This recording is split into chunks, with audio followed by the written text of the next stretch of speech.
My little angels, I'm presenting you the seventh adventurous story of Enid Blyton, The Land of Dreams. Before that, I ask you to subscribe my channel, like my channel, and share my channel. Thank you. Now I am starting the story, The Land of Dreams.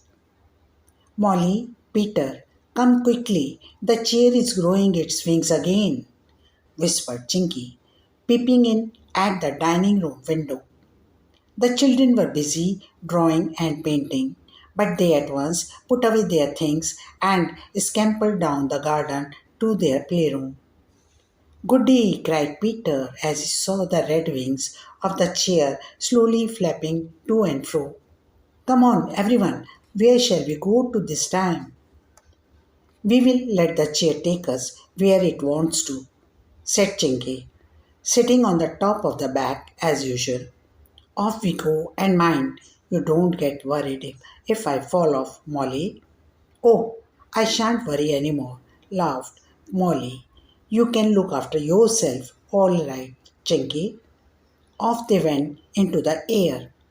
Where is the chair going, Chinky? Asked Molly presently. I think it's going to the land of dreams, said Chinky. Oh, I don't know that I like that. Strange thing happened there. Perhaps we would better not go. Oh, do let's, said Peter. We will be all right. Down to the land of dreams flew the chair and came to rest outside a small sweet shop. Peter felt in his pocket and found a penny there. I'll buy some toffee, he cried. He went into the shop and saw a large old sheep sitting there, knitting. He stared at her in surprise and then asked for a penny worth of toffee. She gave him some in a bag and he ran out. He opened the bag and offered the toffee to the others. But when they tried to take some, they found that the bag was full of green peas. How extraordinary! I told you strange things happened here, said Chinky. Come on, let's carry the chair in case it runs away or something. He turned to pick it up and gave a shout. It had turned into a little dog, and its red wings were now red ribbons round the dog's neck.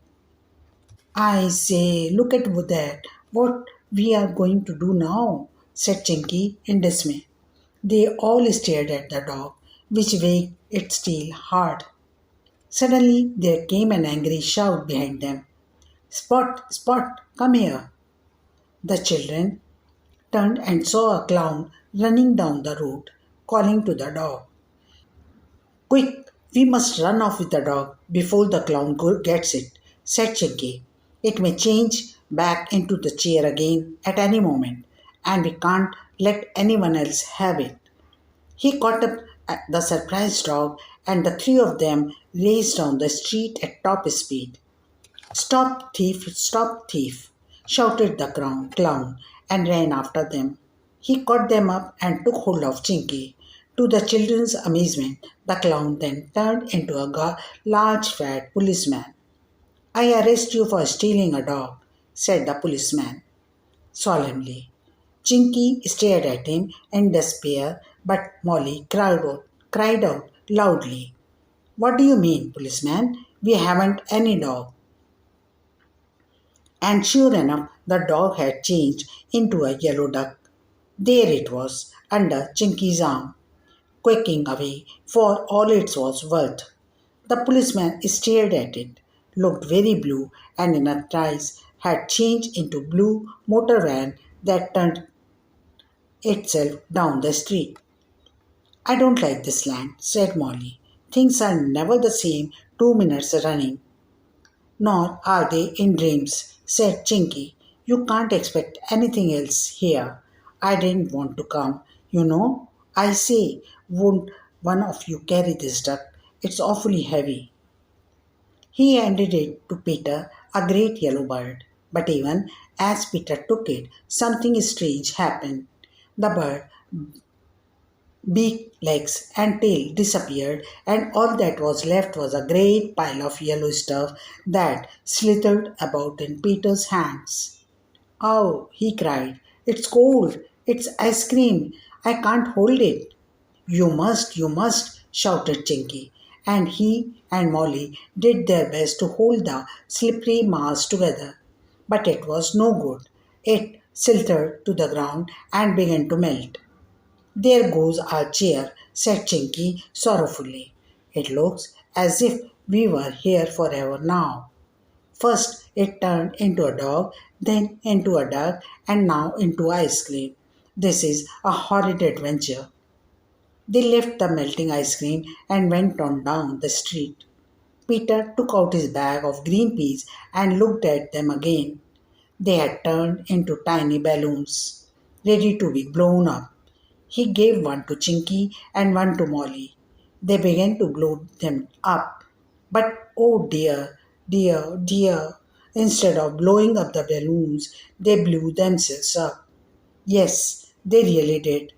Peter stared in dismay, but he couldn't stop them. There, Molly and Chinky, two big balloons swaying about in the air, and they even had string tied to them. Peter was afraid they might blow away, so he took hold of the string. He wandered how the street alone, very puzzled and unhappy. Nothing seemed real. The land of dreams was very peculiar indeed.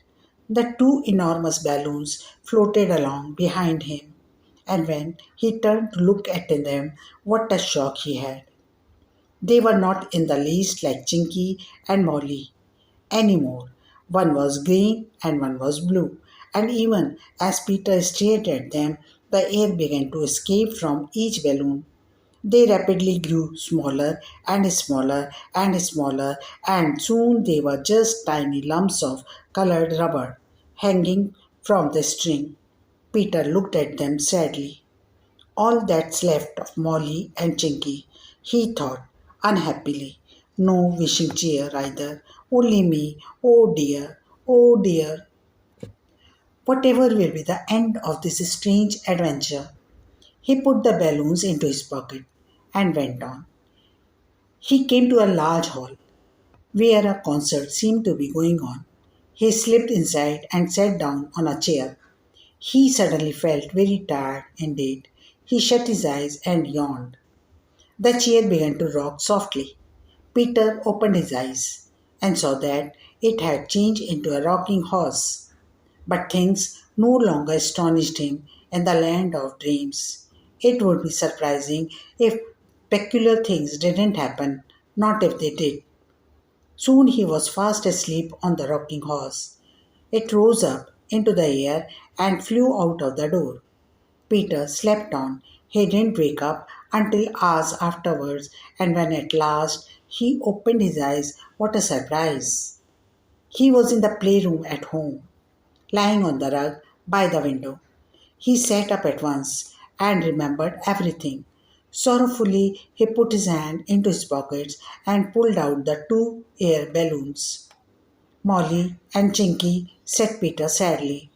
Yes, do you want us? Said Molly's voice, and to his astonishment and delight, he saw both Molly and Chinky sitting in the wishing chair nearby, both yawning, just waking up from a sleep. Oh, he said, I must have dreamt it all then. Listen, you two, I had such a funny dream. Went to the land of dreams and yes, yes, yes, said Chinky impatiently. We have all been there. It was a real adventure. I don't want to go there again.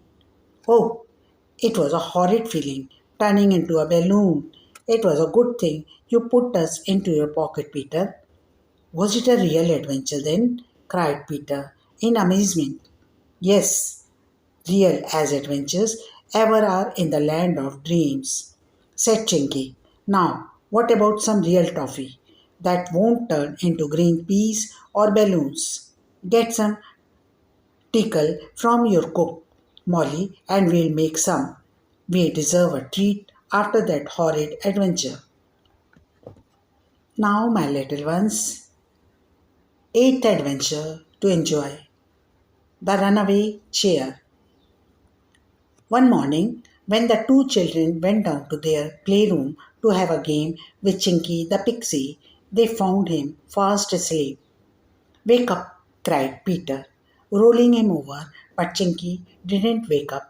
He was breathing very deeply and had quite nice red cheeks, but he simply would not wake up. What's the matter with him? Said Molly, puzzled. Oh, he's just pretending, said Peter. I'll get a wet sponge. He will soon wake them. But even the sponge didn't wake him up. There must be a spell on him, or something, said Molly, rather frightened. What shall we do, Peter? If only we knew where to get help. But we must not tell anyone about Chinky. He would be so cross when he woke up, and we don't know how to find any fairies, or we could ask them for help. Suddenly, the wishing chair gave a creak, and Molly looked around. It's growing its wings, she cried. Don't let it fly away, Peter. We don't want an adventure without Chinky. Peter ran to the chair, but it dodged him and flew straight out of the door, its wings flapping swiftly. Peter stared after it in dismay. Oh, Peter, said Molly, isn't it dreadful? Here is a Chinky under a spell or something, and now the chair has run away. What an unlucky day! Well, it's gone, said Peter gloomily. Now, what are we going to do about Chinky, Molly? Just then there came the sound of a cautious tiptoe noise. Peter turned just in time to see an ugly goblin slipping out of the door. I put him under the sleepy spell, shouted the goblin. I meant to steal the chair before he woke up, but you came. Now I'm going to find the chair. If you don't find the way to wake up that pixie before 12 o'clock tonight, he will vanish altogether. Ho ho! Horrid things, said Molly, as the goblin disappeared into the garden. I suppose he will go after our chair and have it for himself. And here he has left Chinky in a magic sleep, and we don't know how to wake him. If only we knew how to find a fairy who might help us.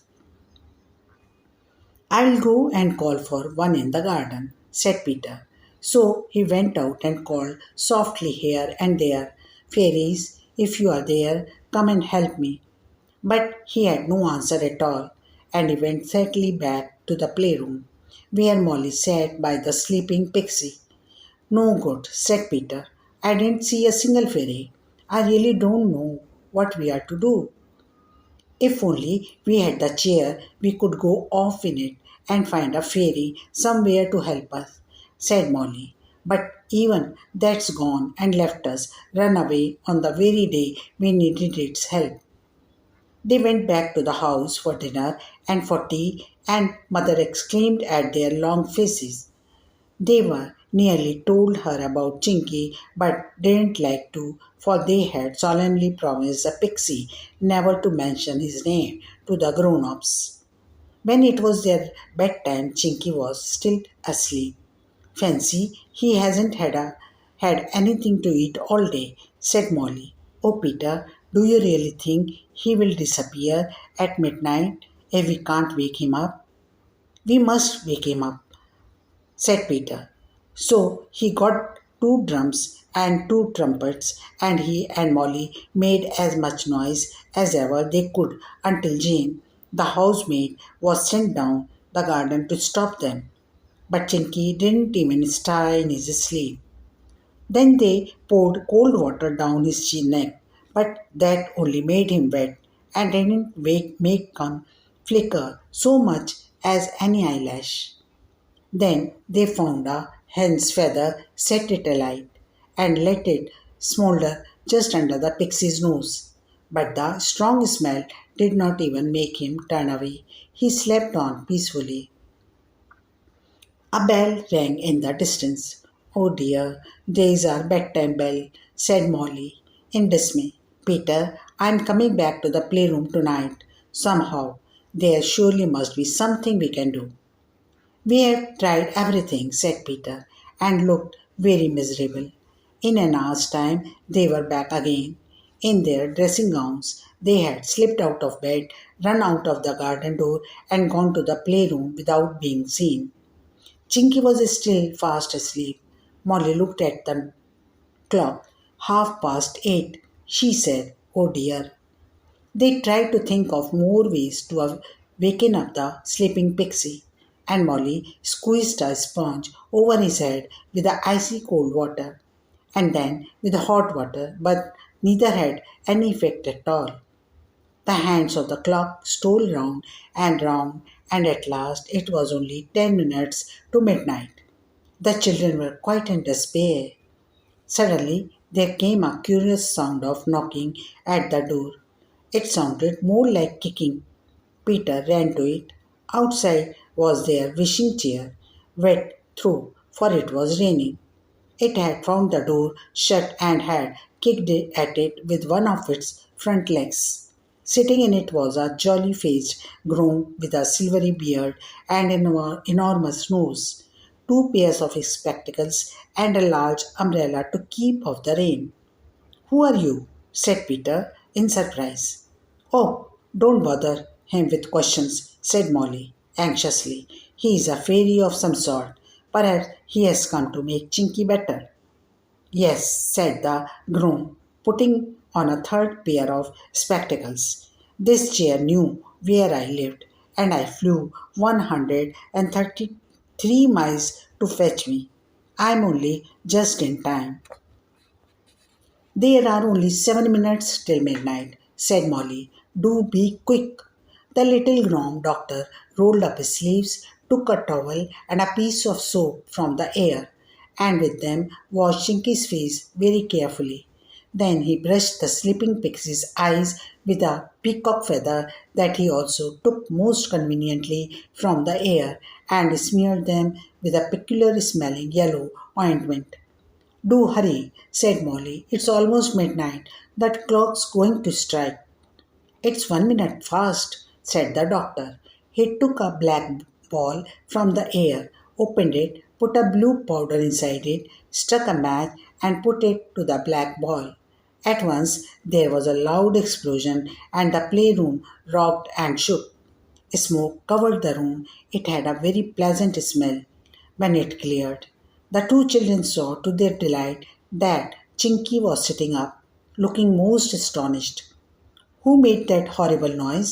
he said crossly. "Hello, doctor. What are you doing here?" "Just going, so goodbye," grinned the little gnome. "See you someday." He jumped into the wishing chair, which at once flew off with him again. Chinky ran his finger round his collar and frowned. "Who has been wetting me?" he asked. "Oh, Chinky, don't be cross," begged Molly. "We have been quite anxious about you. A goblin put you under a sleepy spell, and the clever wishing chair went to fetch that grown doctor you saw. Only just in time, too." "So that's it, is it?" said Chinky. "No wonder. I feel so hungry. I have been asleep all day. I suppose, can you find me anything to eat?" "There are some buns and apples in the cupboard," said Peter, delighted to see Chinkies awake again. "We will have a fine feast." So they did, and they did not go back to bed till the cock crew. No wonder they slept late the next morning. Chinky didn't, though he was up bright and early. He had had quite enough of sleeping. Now, the ninth adventure, the lost cat. One morning it was very wet, and Molly, Peter, and Chinky were playing a very noisy game of snap in the playroom together. Whiskers the cat had come with them, and had curled herself up on a cushion in the wishing chair where she had gone fast asleep. "Snap, snap, snap," yelled the children, and were so interested in their game that they didn't hear a little flapping sound. The wishing chair had grown up its wings and was flapping them gently to and fro. Before anyone noticed, the chair rose silently into the air and flew out of the open door, taking the pussycat with it, still fast asleep. Snap! Yelled Chinky and took the last pile of cards in glee. I have won. Good, said Peter. He looked round the playroom to see what game to play next. And then he looked rather surprised and scared. I say, he said, where is the chair gone? Chinky and Molly looked round too. Molly went pale. It's gone, she said. It was here when we began our game, said Chinky. It must have slipped out without us noticing. I sort of remember feeling a little draught. It must have been its wings flapping. Whiskers has gone now, too, said Molly in alarm. She was asleep on the cushion. Oh, Chinky, will she come back? Depends where she has gone to, said Chinky. She is a black cat, you know, and if a witch should see her, she might take her to help in her spells. Black cats are clever with the spells. Molly began to cry. She was very fond of Whiskers. Oh, why did we let the Whiskers go to sleep on that chair? She wept. Well, it's no good crying, said Chinky, patting Molly's shoulder. We must just wait and see. Perhaps old Whiskers will come back still fast asleep when the chair returns. They waited for an hour or two with the door wide open, but no wishing chair came back. The two children left Chinky and went to their dinner. They hunted about the house just in case Whiskers should have got off the chair cushion and wandered home, but no one had seen her at all. After dinner, they ran down the garden to their playroom again. Chinky was there, looking gloomy. The chair hasn't come back, he said. But just as he spoke, Peter gave a shout and pointed up into the sky. There was the chair, flapping its way back, all its red wings twinkling up and down. Look, there is a chair. Oh, I do hope Whisker is on her cushion. Suppose she has fallen out. The chair flopped its way downwards and flew it in at the open door. It came to rest in its usual place and gave a sigh with a creak. The children rushed to it. There was no cat there. The cushion was still in its place, with a dent in the middle where Whiskers had lain. But that was all. The three stared at one another in dismay. Whiskers has gone, caught by a witch, said Chinky. There is no doubt about it. Look at this. He picked up a tiny silver star that lay on the seat of the chair. This little star was fallen off a witch's embroidered cloak. Poor Whiskers, wept Molly. I do want her back. Oh, Chinky, what shall we do? Well, we would better find out first where she has gone, said Chinky. Then the next time the chair grows its wings, we will go and rescue her. How can we find out where she has gone? Asked Molly, drying her eyes. I'll have to work a spell to find out that, said Chinky. I'll have to get a few pixies in to help me. Go and sit down on the couch. Molly and Peter, and don't speak a word until I have finished. The pixies won't help me if you interfere. They are very shy, just about here. Molly and Peter did as they were told. They sat down on the couch, feeling rather excited. Chinky went to the open door and clapped his hand softly 3 times, then loudly 7 times. He whistled like a blackbird and then called a magic word that sounded like Luma, Luma, Luma too.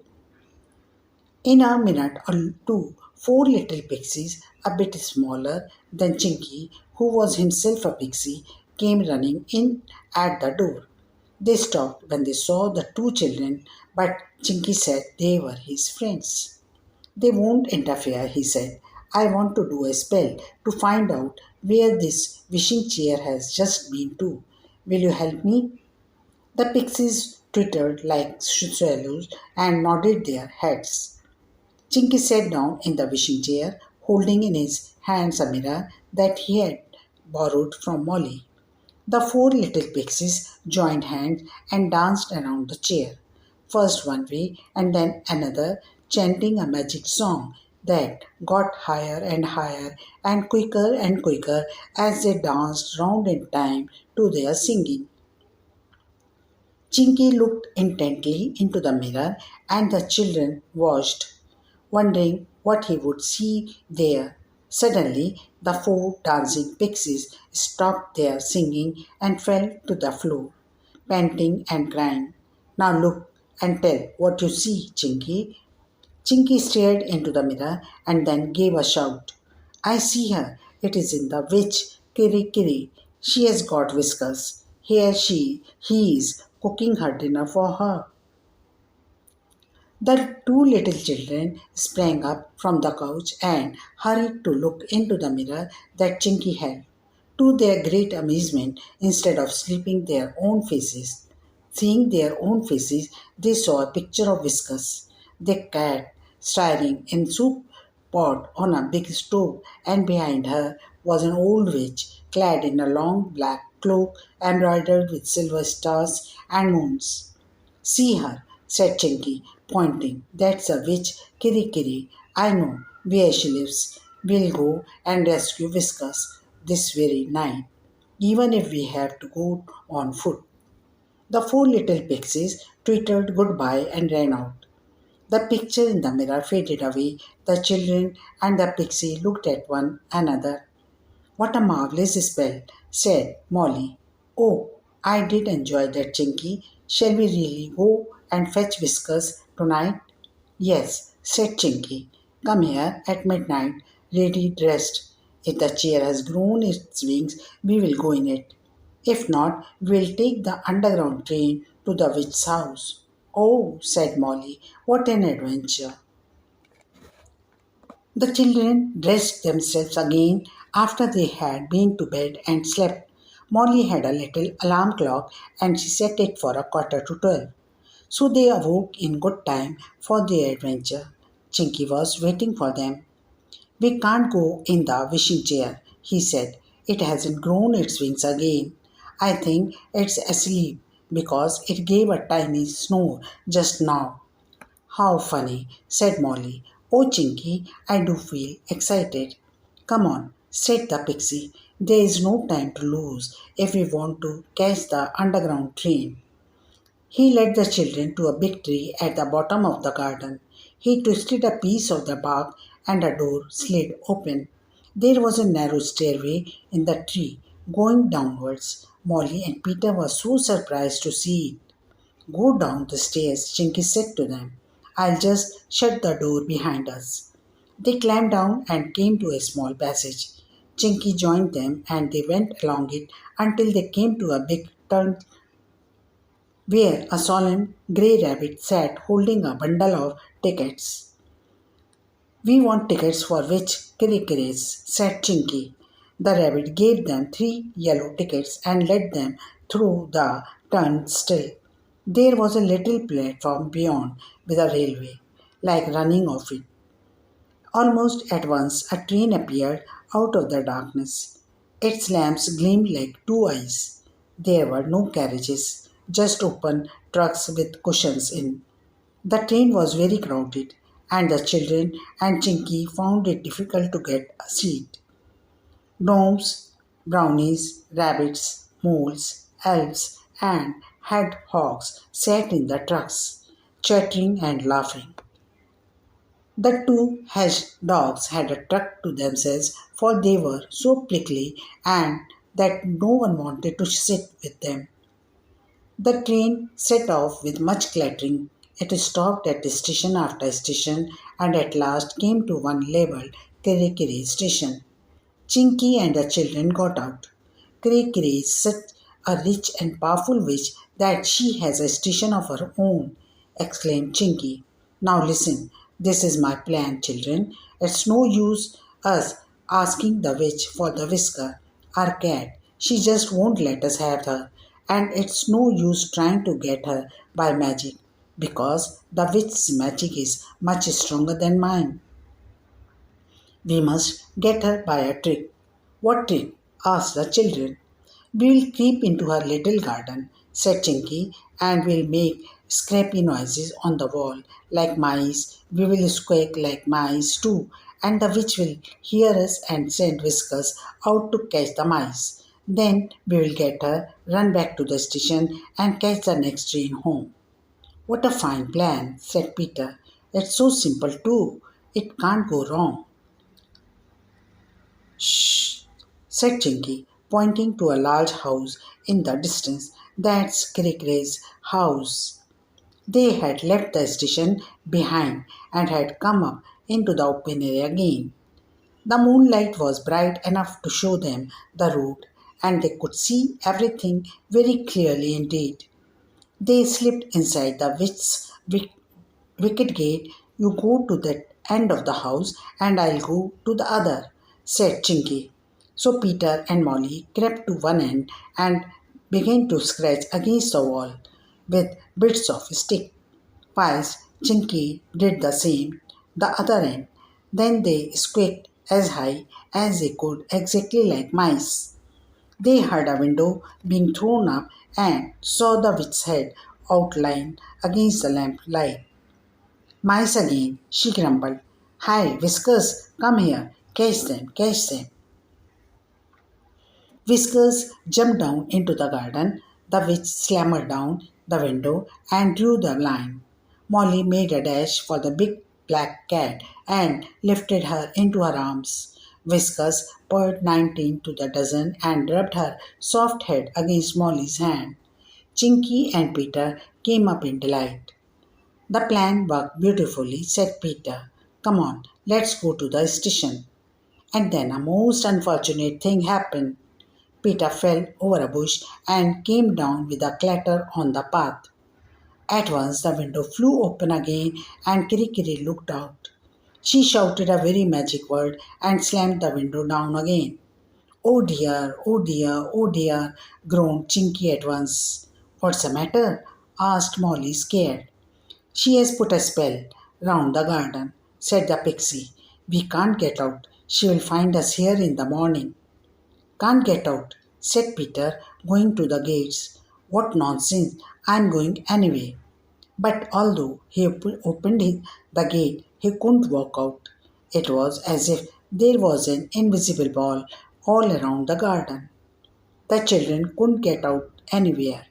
They forced their way through the hedge, but still the invisible wall seemed to be just beyond, and there was no way of getting out at all. Whatever shall we do? Asked Molly. We can't do anything, said Chinky gloomily. Peter was an awfully silly to go and fall over like that, just when we had done everything so well. I'm terribly sorry, said poor Peter. I do wish I hadn't. I didn't mean to. Well, we would better go and sit down in the porch, said Chinky, who was shivering. It's warmer there. They sat huddled together in the porch, and Molly took Whiskers on her knee, saying she would make a nice hot water bottle. They were nodding off to sleep, for they were all very tired, when Whiskers suddenly began to snarl and spit. The children and Chinky woke up in fright. They saw something flying around the garden, like a big black bird. Molly stared, and then she leaped up and whispered as loudly as she dared. It isn't a bird, it is a dear old wishing chair. It is come to find us. Chinky gave a chuckle of delight. He ran to the chair and took hold of it. Come on, he said to the others. The only way out of this bewitched garden is by flying up and up. We can't get out and the other way. The whistling chair is just what we want. They all got into the chair. Whiskers was on Molly's knees. The chair flapped its wings, rose up into the air, and flew almost to the clouds. What will old Kirikiri say in the morning when she finds no one in her garden? Not even Whiskers, giggled Chinky. She will think she had been dreaming. I wish I could see her face. The chair flew to the playroom. The children said good night to the Chinky, and then, with Whiskers in her arms, Molly ran with Peter up the path to their house. They were soon in bed and asleep. As for Whiskers, you may be sure she never went to sleep in the wishing chair again. Now we are finishing this video here. With the next video and with wonderful stories, I'll come soon. Good night.